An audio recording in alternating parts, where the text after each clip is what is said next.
Hola y bienvenidos, soy Miguel Ángel Roque y hoy vamos a ver un pequeño vídeo sobre cómo trabajar los materiales y los colores en Blender de forma aleatoria, ¿vale? Aquí tenemos, bueno, un pequeño ejemplo que os he preparado, ¿vale?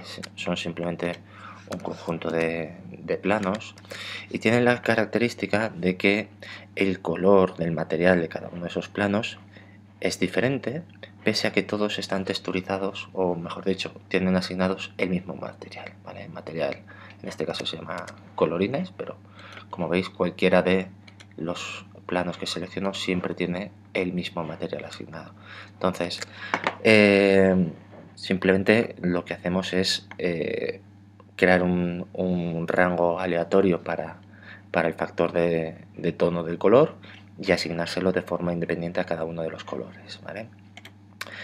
También tengo aquí este pequeño ejemplo, que es un poco una continuación o ampliación del mismo ejemplo, que tiene la particularidad de que en lugar de, bueno, sigue mostrando el mismo material, pero a su vez nos muestra un texturizado diferente para cada uno de los objetos a los que les asignamos el material, ¿vale?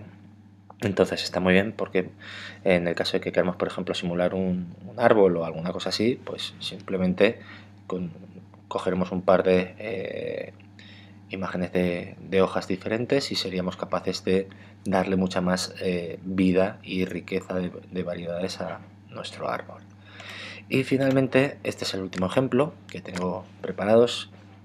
Es básicamente una mejora del segundo que hemos visto y tiene la particularidad de que pese a que es aleatorio el material que aparece en cada plano, lo podemos controlar con este pequeño controlador.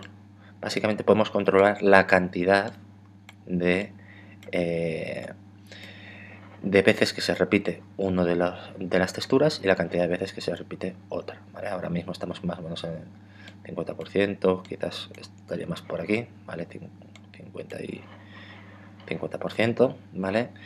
Ahora es únicamente una textura y ahora es únicamente la otra. Entonces vamos a poder controlar esto y bueno, simplemente vamos a ir viendo cómo hacerlo, ¿vale?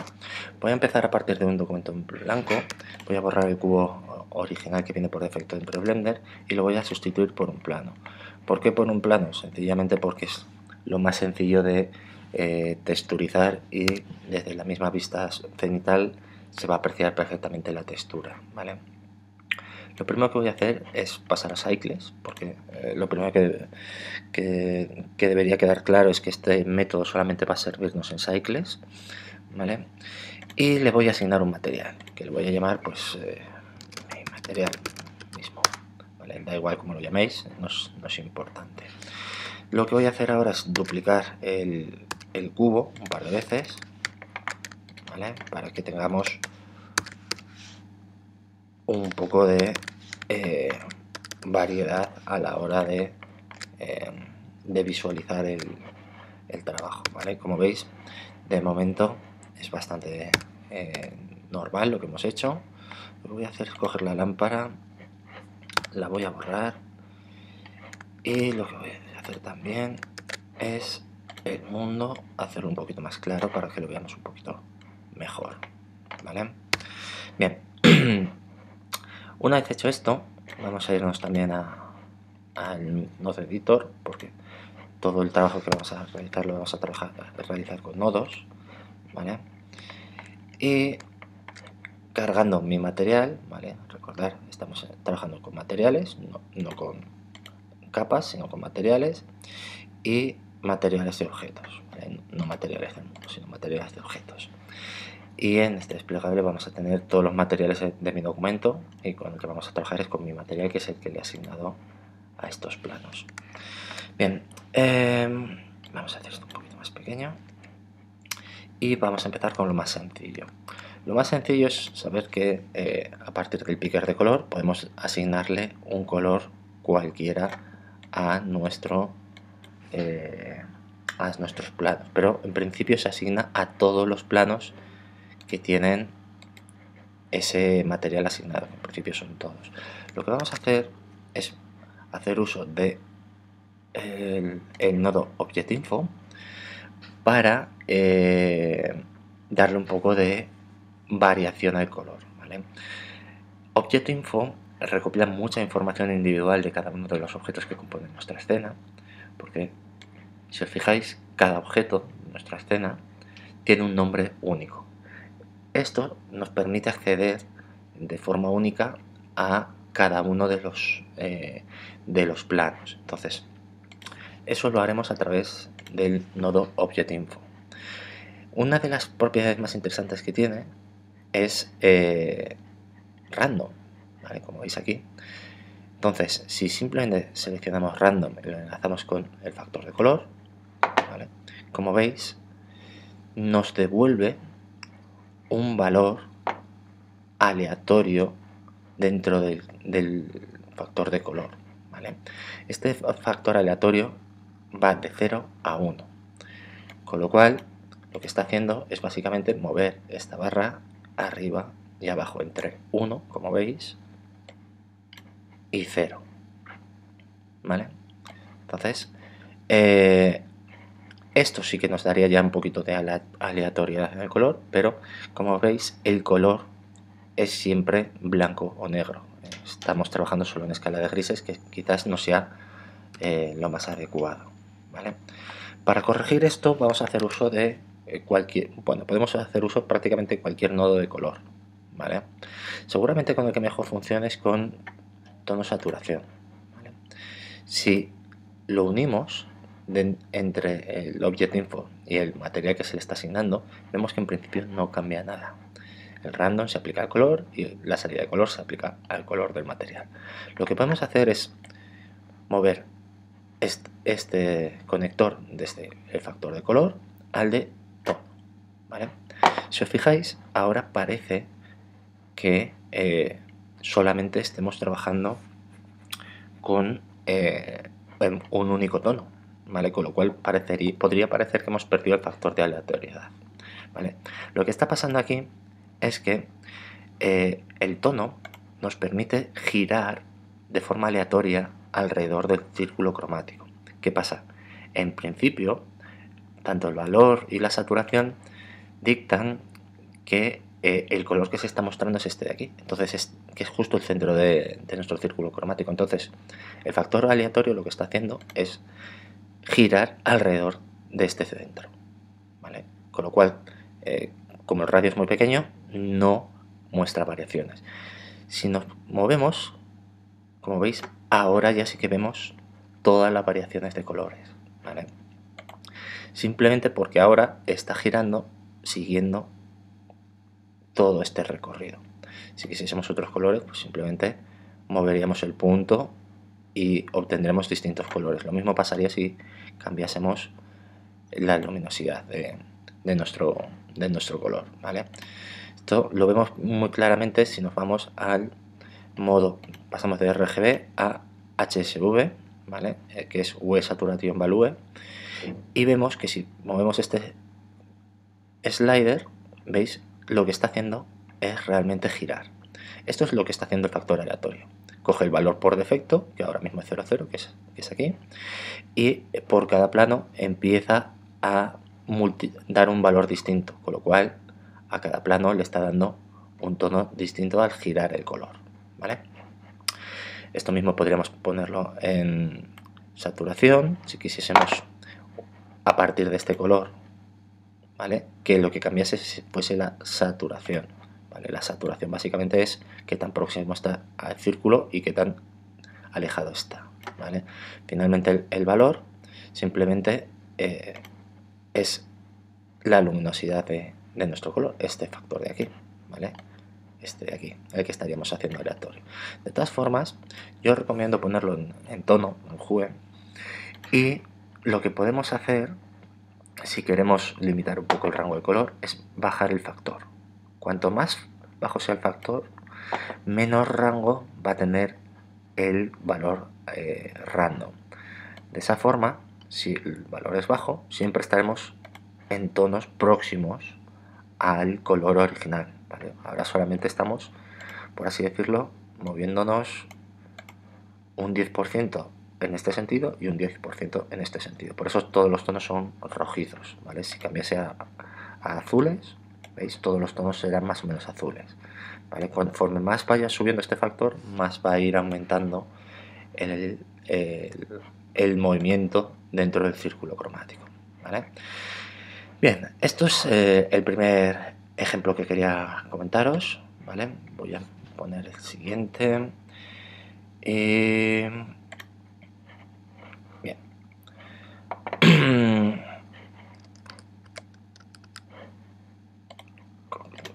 Vale. Bien. Bien.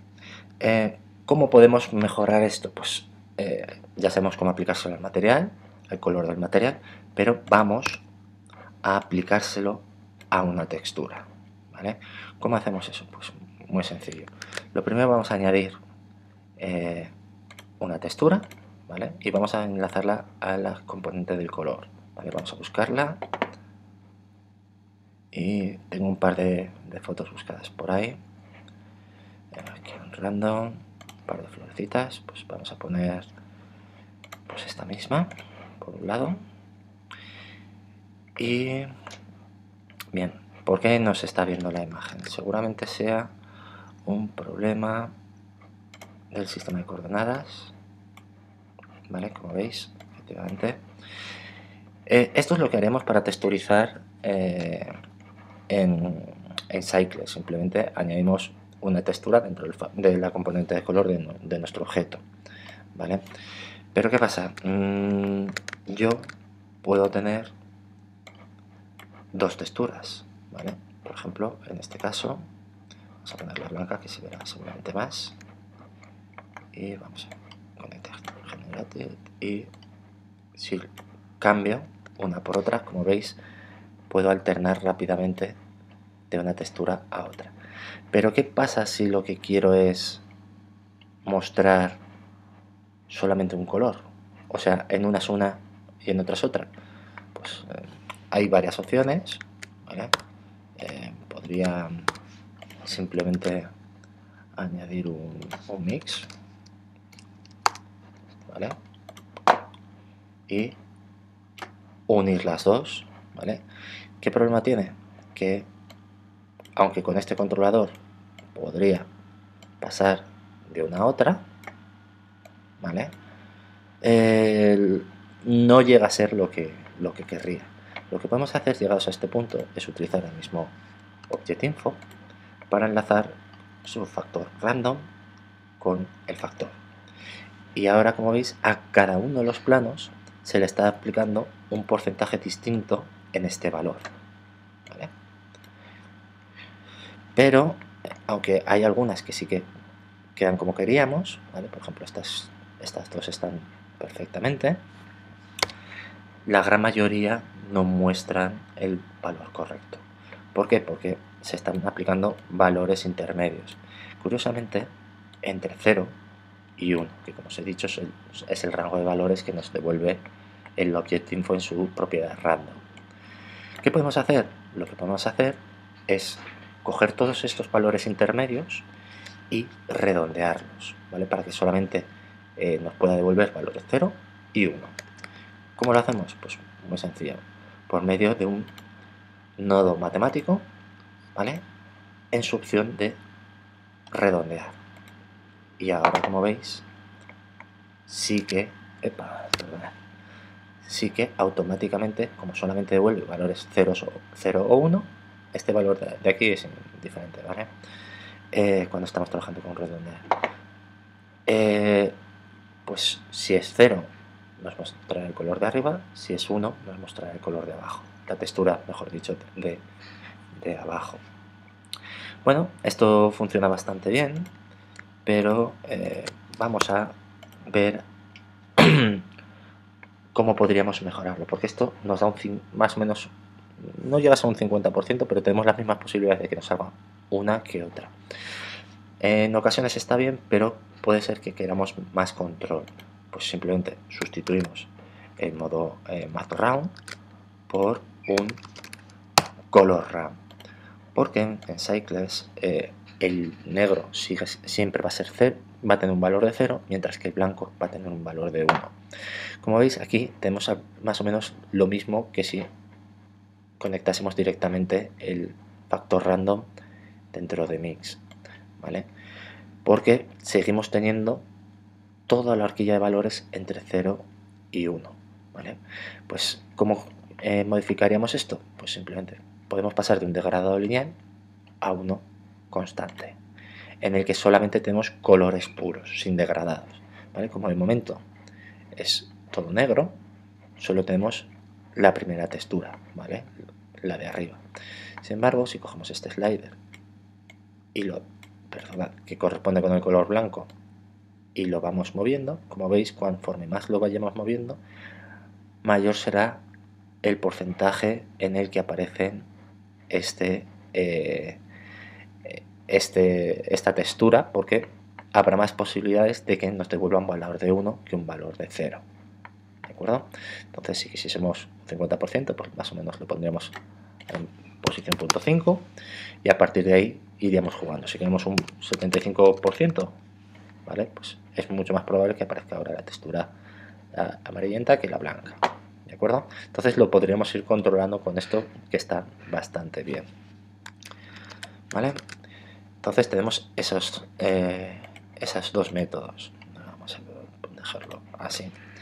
Vamos a ver una última cosa en este vídeo, y es cómo podríamos aplicarle no solamente al factor de color, sino a otros muchos factores, como por ejemplo la transparencia, ¿vale? Estas imágenes tienen un canal alfa, y vamos a hacer uso de él. Lo primero que voy a hacer es duplicar este mix node y voy a enlazarlo de la misma forma que en el anterior enlazaba los colores de las texturas al mix node. Aquí lo que voy a hacer es enlazar sus alfas, ¿vale? De esta forma, si esto lo conectase aquí, veis, vería de forma transparente el color de uno o de otro elemento, ¿veis? Bien, no es esto lo que quiero, sino lo que quiero es por cierto, de momento está saliendo una otra porque el factor lo especifico de forma manual. Si lo dejo intermedio, sale la mezcla de las dos. ¿Qué tengo que hacer? Pues lo mismo que he hecho con el componente del color. Desde el número aleatorio lo redondeo y desde aquí lo enlazo con el factor. Y ahora, como veis, algunas salen con un contorno y otros con otro contorno de transparencia, ¿vale? Bien, tengo esto ya aquí, pero como veis, ¿cómo consigo unificarlo todo? Pues mirad, tengo en el material difuso toda la información de color. Como lo que quiero añadir es transparencia, lo que voy a hacer es utilizar el sombreador, el shader de transparencia, y por medio de un mix shader los voy a unificar, ¿vale? De esta forma, cuando el factor sea 1 se vuelve transparente, cuando el factor sea 0 se vuelve opaco. ¿Qué pasa? Que si yo cojo esta información que tenía aquí, perdonad, no va a aparecer aquí porque no tengo ningún sombreador. Bueno, voy a hacerlo de forma intermedia, ¿vale? Si yo cojo estos contornos, lo que sí que puedo hacer es que, como veis, como os decía, con un valor de 1 será transparente y con un valor de 0 será opaco. Lo que puedo hacer es aprovechar esos contornos que sí que llevan la información de lo que debe ser transparente y lo que debe ser opaco, y lo que voy a hacer es simplemente enlazarlo dentro del factor de este mix shader, ¿vale? ¿Qué pasa? De momento aparece invertido, es decir, me ha hecho transparente lo que yo no quería, ¿vale? Lo único que tengo que hacer es invertir estos dos nodos y aquí tenemos perfectamente todos nuestros objetos contorneados y transparentes, y con una textura diferente para cada uno de ellos y con un alza diferente para cada uno de ellos, que se corresponde exactamente con el mismo componente de color. Y bueno, esto era todo lo que quería enseñaros en principio, y espero que os haya gustado y nos vemos en el siguiente vídeo. Un saludo.